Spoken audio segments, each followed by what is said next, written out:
That morning, under the harsh glare of cabin lights, she was yanked from her seat as whispers of security alert turned her into a spectacle of shame. Her credentials, once a shield of respect, were brandished against her, reduced to evidence of guilt before a silent jury of strangers. Hands gripped her arms with cold authority, stripping away her dignity in a single brutal motion. Every accusatory glance, every hushed murmur, seared her pride like acid, and in that humiliating moment, a quiet fury ignited within her, one that would refuse to be silenced. Before diving into this gripping tale, let us know where you're watching from in the comments, and don't forget to subscribe to the channel to catch more inspiring stories like this one. The first time Victoria Grant saw the terminal lights flicker like distant stars, she felt a curious pull in her chest, as if the universe itself was warning her of what lay ahead. It was early morning, just before sunrise, and the vast hall of glass and steel seemed to hold its breath. The hum of air conditioners mingled with the scent of fresh coffee drifting from a lone cafe kiosk, where the barista's soft murmur of "Next, please" echoed through the cavernous space.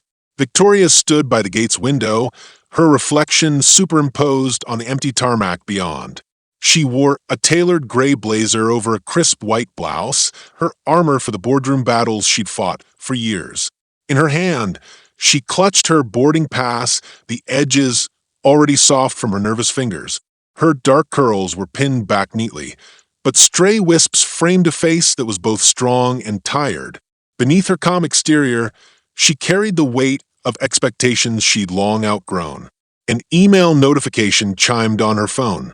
She glanced down to see a single line from her chief financial officer: "We're pulling support unless they settle by today." No context, no explanation, just a cold ultimatum. Victoria's throat tightened. The airline she'd chosen for this trip was seeking a multi-million-dollar grant from her foundation, a deal she'd negotiated personally.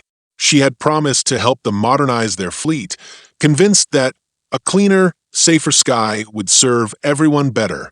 But this message hinted at betrayal, at strings being pulled behind closed doors. She breathed deeply, reminding herself of why she was here. Not for profit margins or press releases, but to stand for something larger than herself. Justice, dignity, respect, words she had hung on her office wall since her earliest days at the helm of the Mercy Grant Foundation. Her grandmother's legacy, the memory of her grandmother's gentle smile, steadied her. Cornelia Grant had always said, "Power without purpose is empty." Victoria had taken those words to heart. A sudden clang of the boarding gate startled her. A family hustled past, children dragging oversized roller bags. Their laughter rang out, a bright counterpoint to the metal seats and polished floors. For a moment, Victoria envied their ease. No board meetings, no whispered threats, no hidden agendas, just simple joy. She let herself marvel at the swirl of color: a small boy's neon green sneakers, a mother's red scarf, the sun's first pale rays glinting off the tail of a waiting jet. Her phone buzzed again. Another message, this time from her assistant. "Security line is clear. You have 2 minutes before boarding closes."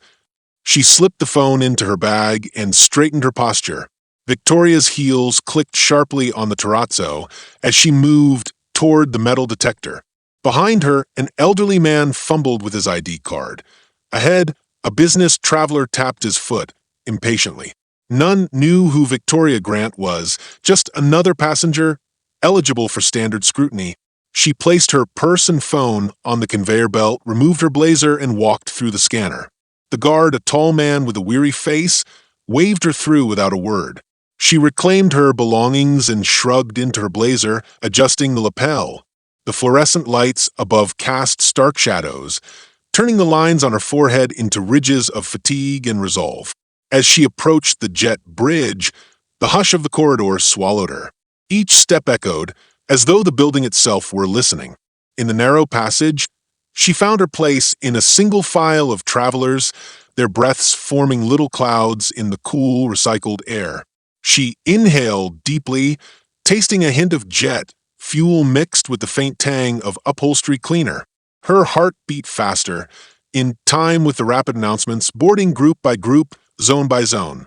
She paused midway, noticing an airline employee stationed at the door. He was middle-aged, dressed in standard blue uniform, and he watched each passenger closely as they passed. When Victoria approached, he raised his eyes, flicked over her ID, and offered a polite nod. But behind that nod, she sensed something else. A flicker of curiosity, perhaps even of doubt. She wondered if her skin tone registered with him before her credentials did.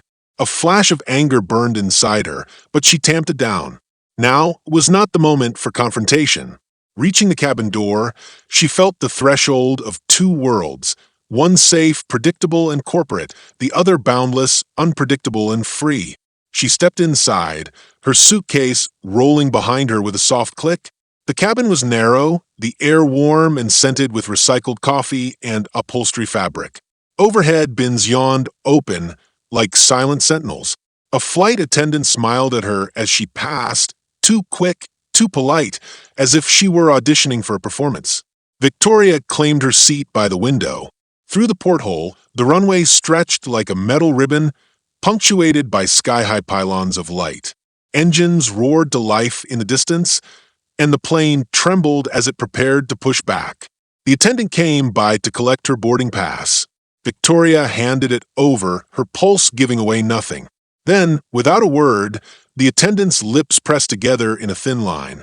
Victoria felt the scrutinizing gaze on her again and met it with calm acceptance. She settled in, her back straight, hands folded neatly in her lap.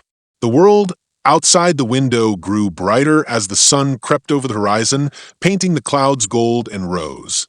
She thought of the city she would reach, its skyline like a promise of change. Below, passengers murmured, flipping through magazines or staring at screens. A child in the row behind her pressed his face to the glass, wide-eyed at the awakening sky. Victoria closed her eyes. For a moment, she let herself imagine the flight as a bridge to hope, to a moment when her funding could lift an airline from decay to innovation. She pictured gleaming new engines that whispered instead of thundered, cabins that glowed with soft LED light, pilots who strapped in not with dread but with pride, a future where every traveler, regardless of background, would feel welcome in the air above them. The engines surged. The cabin shuddered. Her world contracted to this one seat, this one breath, this one heartbeat. The plane moved, imperceptibly at first, then with a decisive push. Her vision blurred as they rolled down the runway, speed gathering beneath them. The ground fell away, and Victoria felt her chest lift as if her very spirit were rising with the aircraft.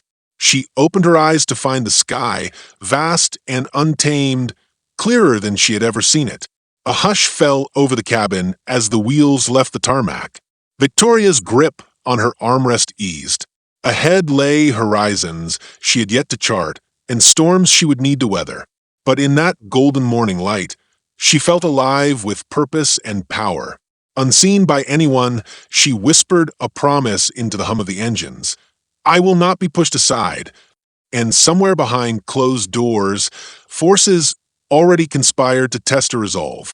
The moment came without warning. Victoria Grant had barely settled into her aisle seat when a sharp crackle over the intercom made her start.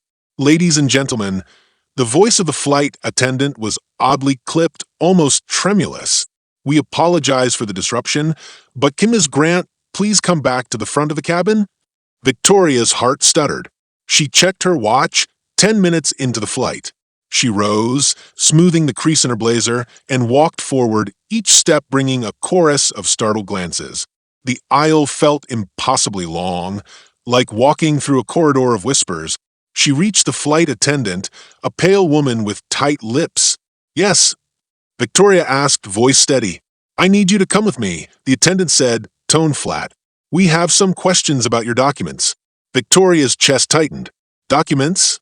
She handed over her passport and boarding pass, watching the attendant's face blank out as she scanned them.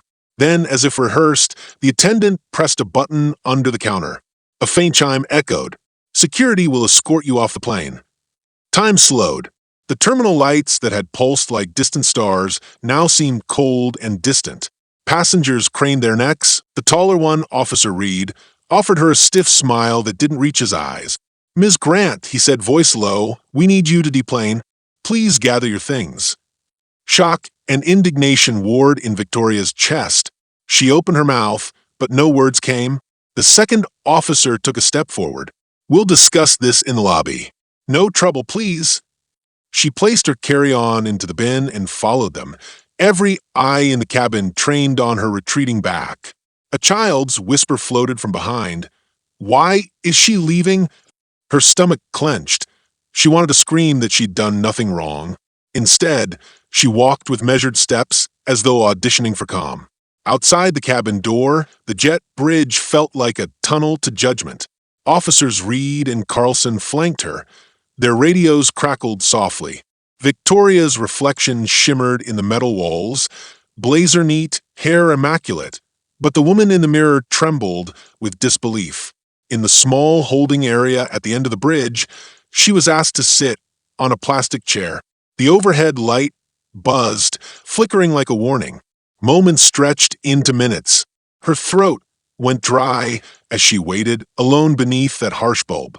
Finally, Officer Reed reappeared, documents in hand. He placed them on the table with deliberate calm.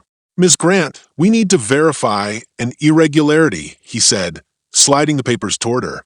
"Please confirm your identity and reason for travel." Victoria swallowed, forcing her voice to remain even. "I'm Victoria Grant. I represent the Mercy Grant Foundation. I'm on this flight to meet with the board of Athena Air to finalize the funding agreement." He glanced at the paperwork. "There's an alert on your file. We need to clear it." An alert? Her pulse pounded. She reached for her phone, but remembered it had gone through security. She could feel the officers watching, waiting. "What sort of alert?" she asked. He looked up, hesitated, then said, "I can't say. Standard procedure." She leaned forward. "I haven't done anything that warrants this. Check with my foundation office. They'll confirm my identity."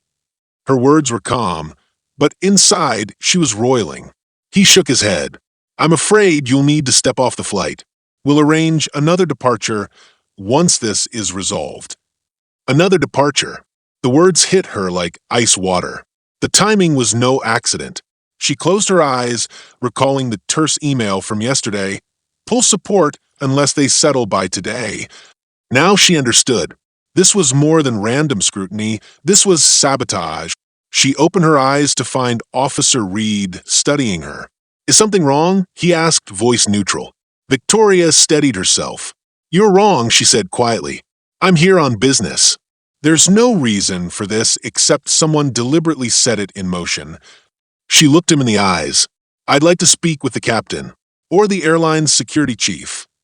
He frowned, glanced at his partner, then said, "Follow me." Back through the jet bridge, the cabin door closed with a pneumatic hiss behind her. Passengers murmured, some giving sympathetic looks. She raised a hand, offering a tight, grateful smile. Her pulse had shifted. Hurt and humiliation now burned into righteous anger. In the terminal lounge, Officer Reed led her to a small office.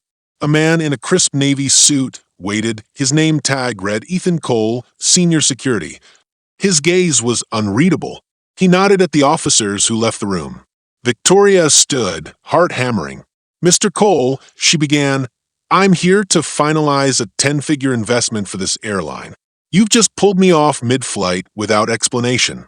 I'd like to know why." Ethan's fingers tapped the desk.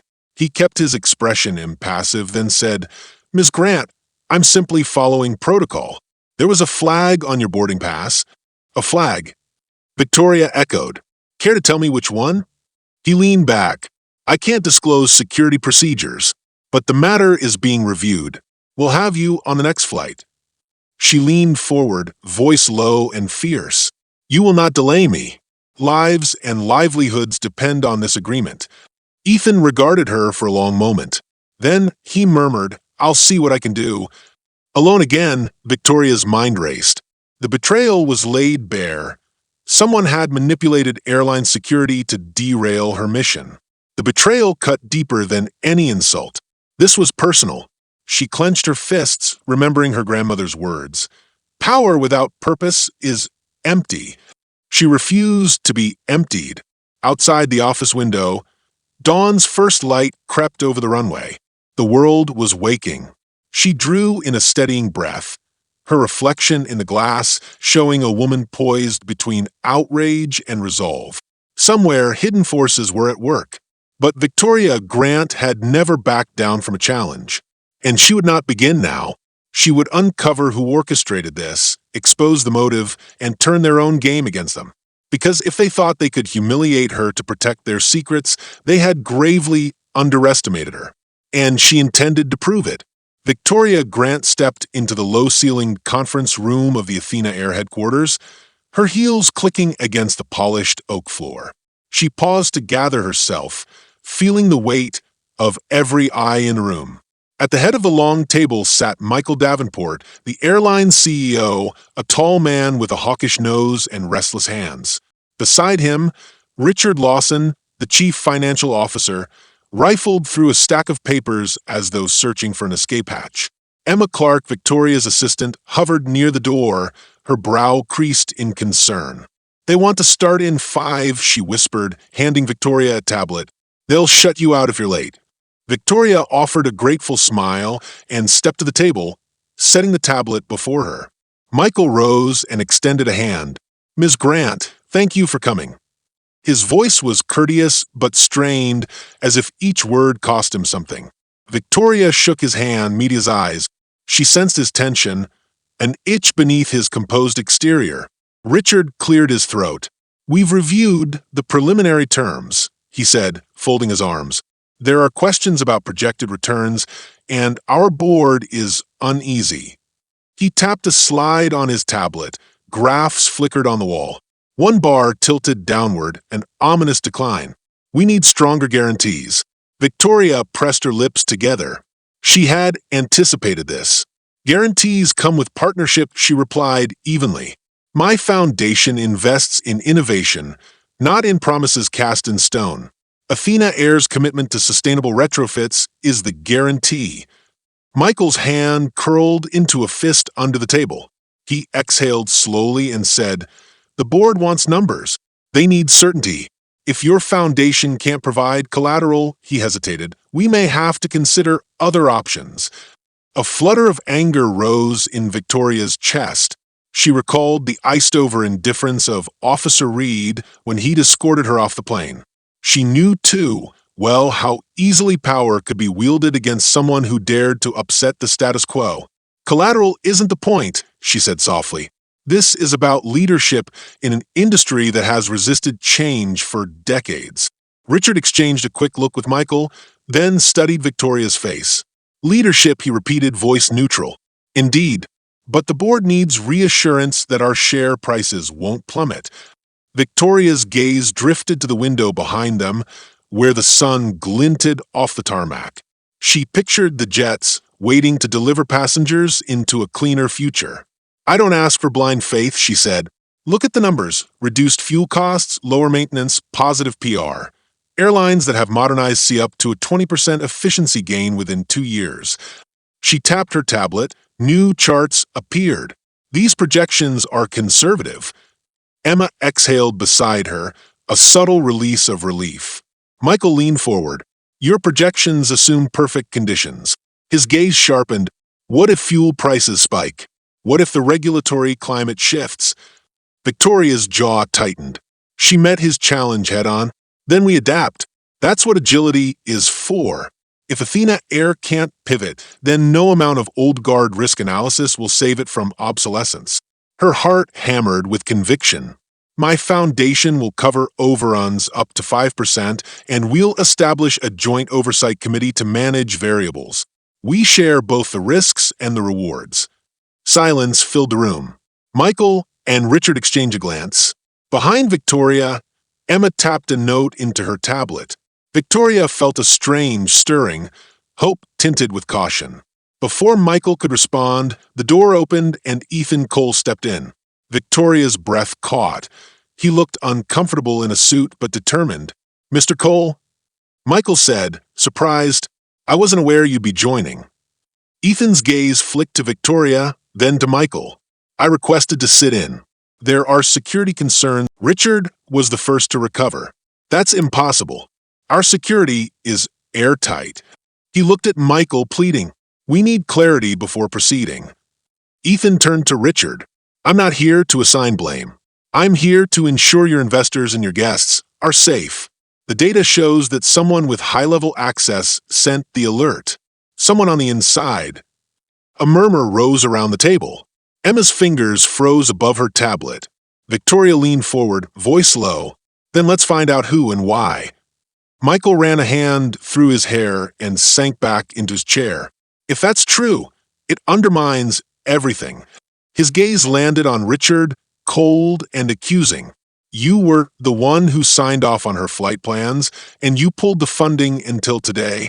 Care to explain?" Richard's face drained of color. He opened his mouth, closed it, then swallowed. I wanted to protect the company," he said finally. "I heard rumors that your foundation's past investments hadn't all turned out well. I needed to be sure before any more money moved." Victoria's eyes narrowed. "So, you compromised security because you doubted me?" Richard looked down. I thought it was standard due diligence." "Not." He trailed off. Ethan cleared his throat. "Standard due diligence wouldn't trigger an alert that lands her in custody." He turned to Michael. "This goes beyond caution. It's sabotage." The accusation hung in the air. Victoria felt a cold resolve fill her chest. Betrayal had been woven into the day's events, and now the threads were unraveling. Michael rubbed his forehead. If there's sabotage, it could come from competitors, others who don't want Athena Air to modernize. He locked eyes with Victoria, or even from within our board. Victoria's mind raced. A subplot emerged. If the betrayal ran deeper, maybe her own foundation's board had been influenced.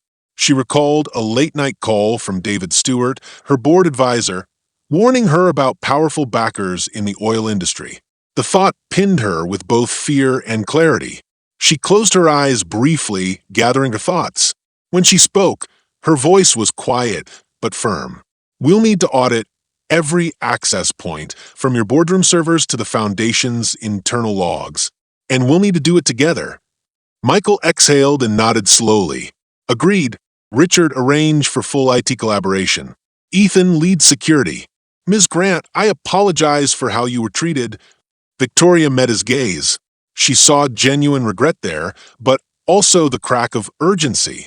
She offered a small, controlled smile. "Let's get to work."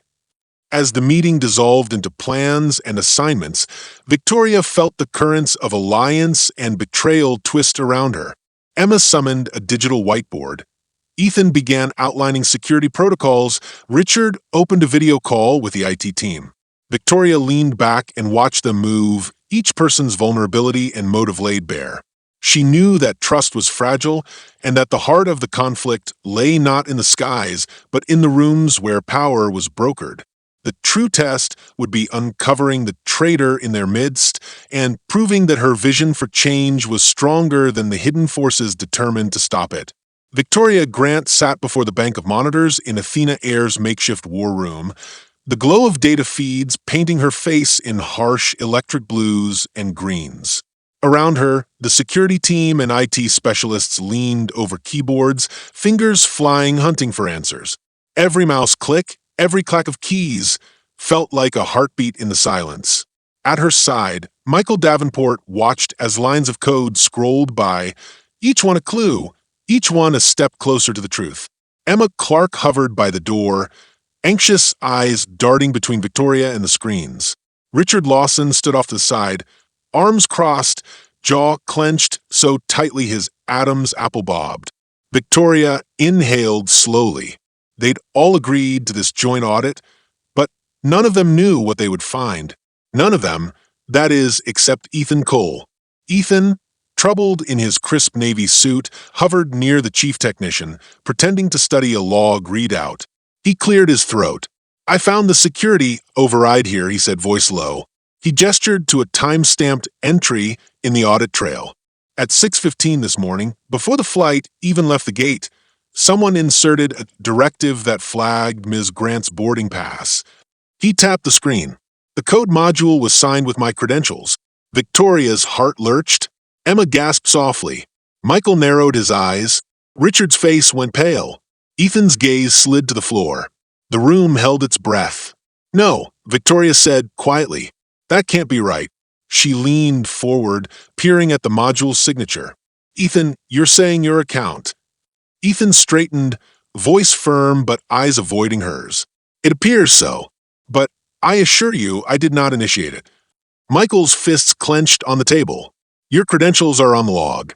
Either someone stole your login or you're lying." Ethan's mouth tightened into a thin line. "I have no reason to lie."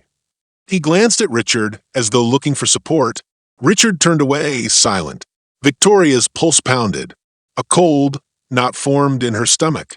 Ethan had stood by her side, presenting himself as ally, an objective guardian of security.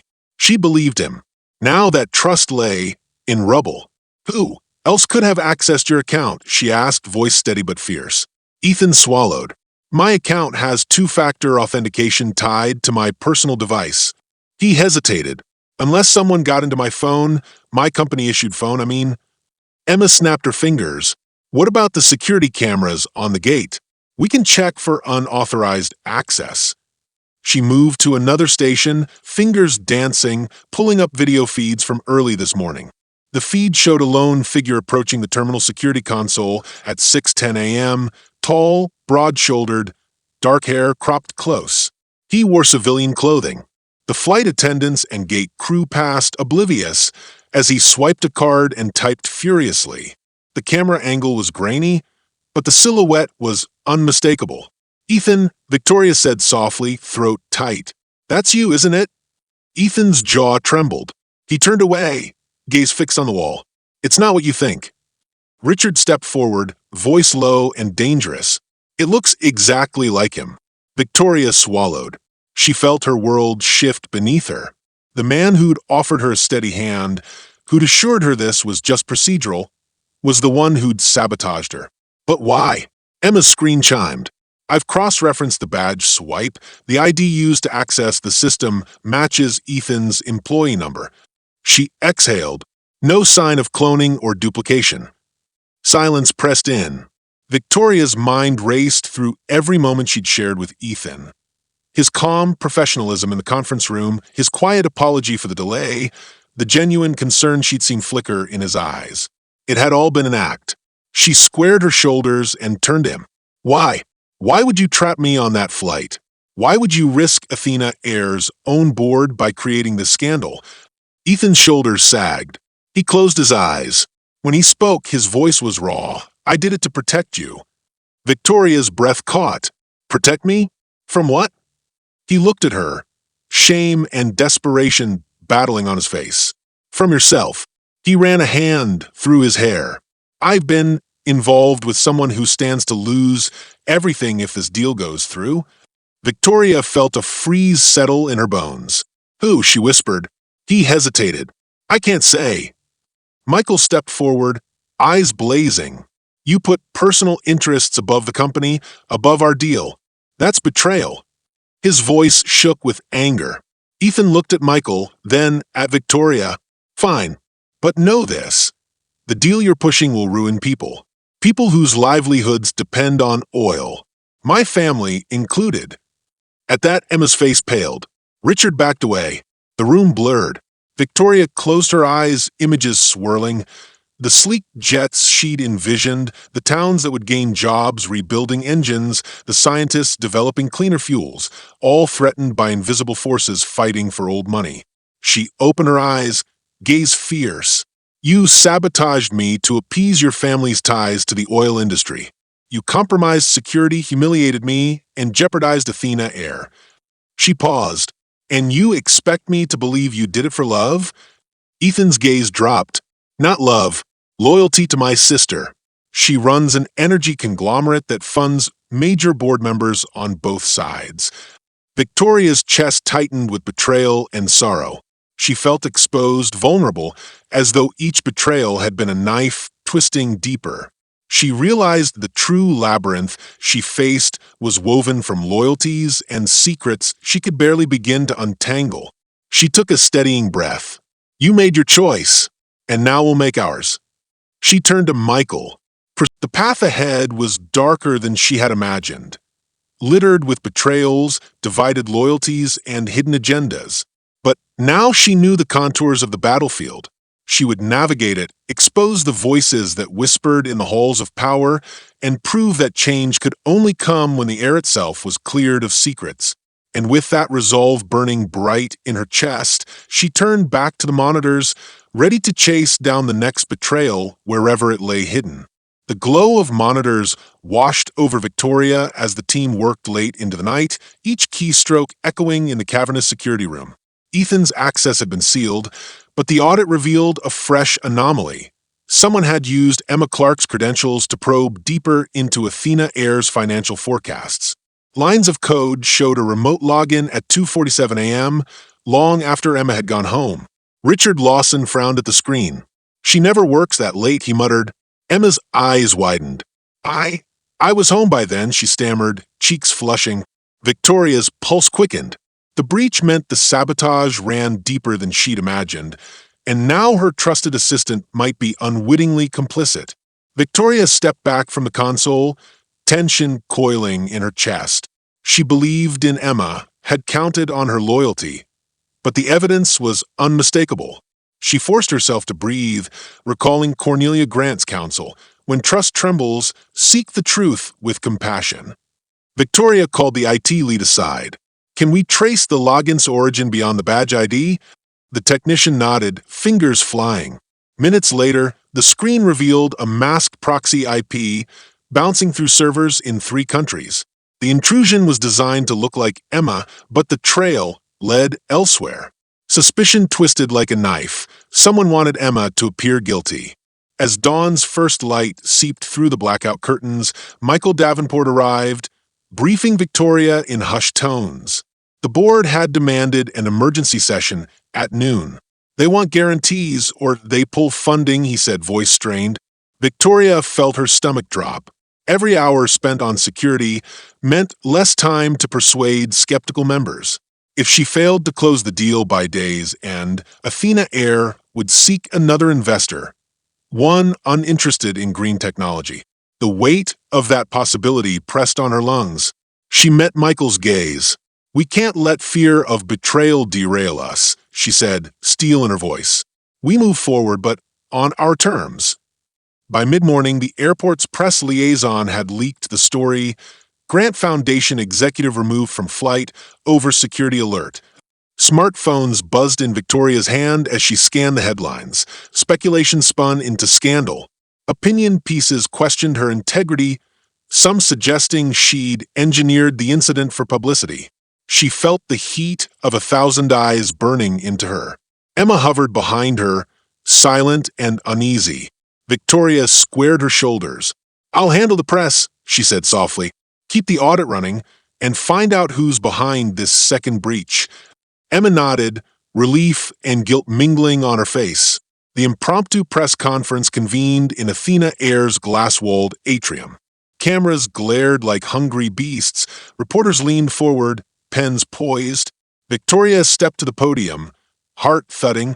She recited prepared talking points, commitment to transparency, respect for security protocols, but a reporter's shout cut through.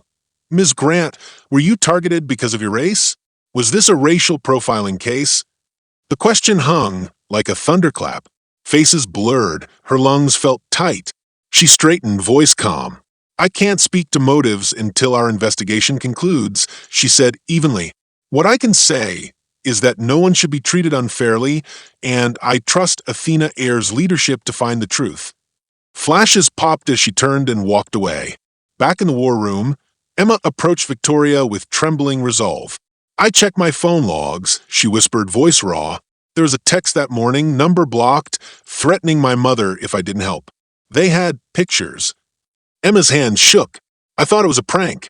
I never meant to sabotage you." Victoria's chest tightened with a mix of sorrow and empathy. She placed a hand on Emma's shoulder. "We'll protect your family," she said firmly. "But you have to tell me who sent the message." Emma swallowed. "I don't know. It came from an untraceable app. The hidden threat added another layer of danger. They were all targets. Night fell again, and Victoria found herself alone in her temporary office, the city's lights blinking like distant beacons of both hope and peril. She stared at her grandmother's letter on the desk, Cornelia's handwriting urging vigilance and courage. Her phone vibrated, an unknown caller. She answered. A distorted voice whispered, "You don't know how deep this goes. Your own board is compromised. Meet me at gate 23 in 30 minutes." The line went dead. Her pulse raced. If someone within her foundation was trading secrets with the oil lobby, the stakes had escalated from corporate sabotage to something far more insidious. Her mind spun with possibilities. She could confront the foundation's directors immediately, but that risked alerting the conspirators. She could pull out of the deal to protect her organization's integrity, but that would hand victory to the saboteurs. Each choice carried consequences not just for Athena Air, but for every community counting on cleaner skies. The moral dilemma burned inside her: pursuit of her mission or protection of her foundation's legacy. The two now seemed inseparable. Victoria rose and paced, the hush of the office amplifying her thoughts. She recalled the bright-eyed child on the tarmac from Act 1. One innocent life reminded her why she'd fought so hard. She would not let hidden agendas dictate the future of aviation or justice. She drew a deep breath and made her decision. At first light, she would use the scheduled board meeting as a trap. Invite the foundation's directors, the Athena Air Board, and her security team. Publicly present the evidence of internal collusion. Force the conspirators into the open. It was a gamble, a high-stakes move that might cost her everything if it failed. As the city's first gray light appeared on the horizon, Victoria Grant returned to her desk and drafted a succinct memo outlining her plan. The keystrokes felt like hammer blows forging her resolve. Outside, the world stirred, unaware of the storm gathering in the glass towers. She paused, pressing her palm against the cool surface of the desk, feeling the pulse of her purpose. This was the crucible she'd chosen. To clear the air of hidden dangers, no matter the personal cost. And when the doors opened at dawn, she would step through them with unwavering conviction. The boardroom felt as though it had been carved from light itself. Floor-to-ceiling windows arched overhead, pouring dawn's pale glow across the long mahogany table. Outside, the tarmac lay still beneath a gauzy mist, jets like silent sentinels waiting for orders. Inside, Victoria Grant stood at the head of the table, every eye fixed on her. Athena Air's directors, Mercy Grant Foundation trustees, and her assembled security team. The air tasted of polished wood and anticipation, electric with unspoken tensions. Victoria inhaled, feeling the familiar steadiness settle in her chest. She glanced at Emma Clark, who sat beside her with trembling fingers but unwavering loyalty in her gaze. Across from them sat Michael Davenport, whose hawkish profile betrayed relief laced with exhaustion.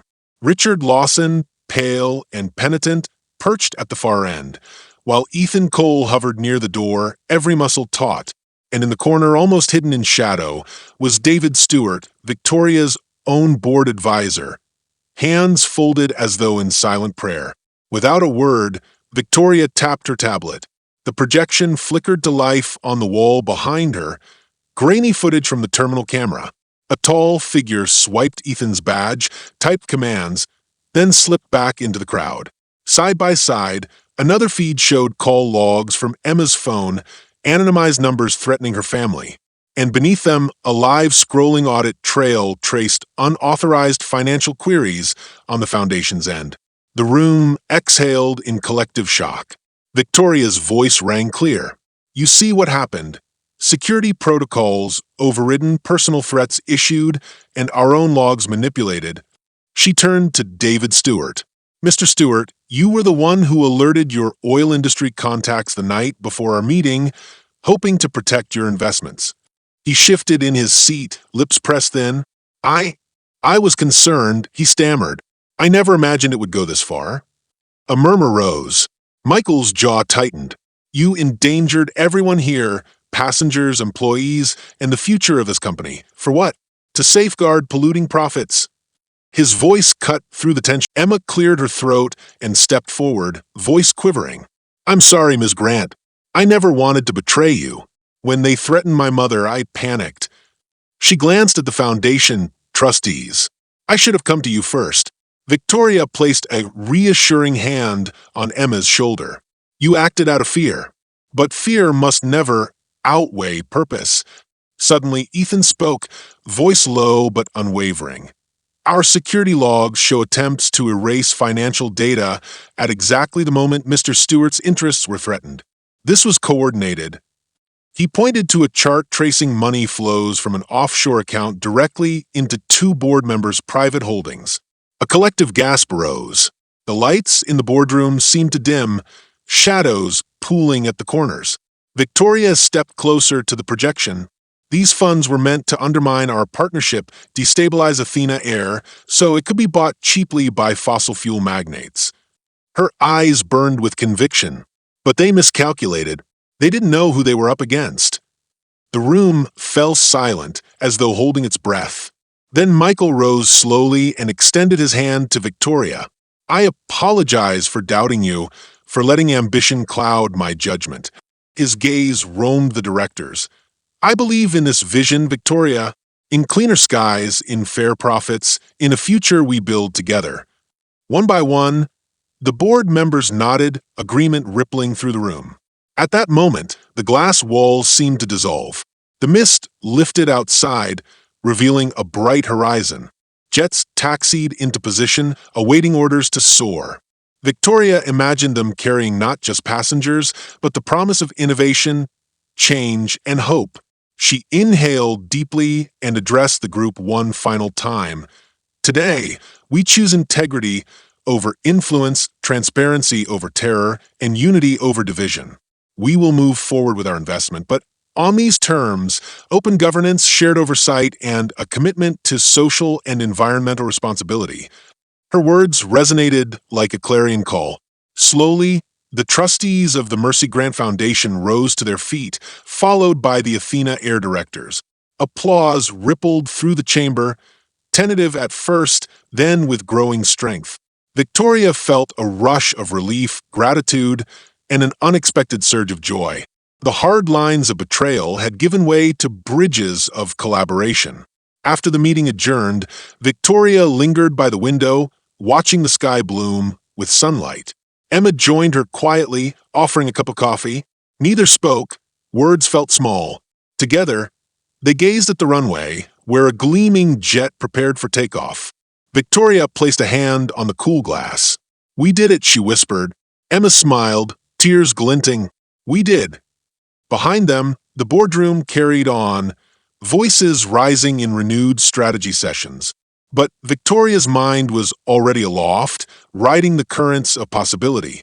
She thought of the child on the tarmac, head against the window, eyes wide with wonder.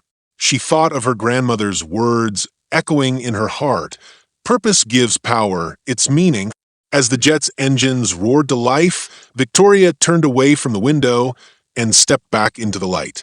The trials had been immense, the betrayals deep, but on the other side lay a chance to remake the world above and below the clouds. In that moment, she knew the next chapter would be one of building, not merely surviving.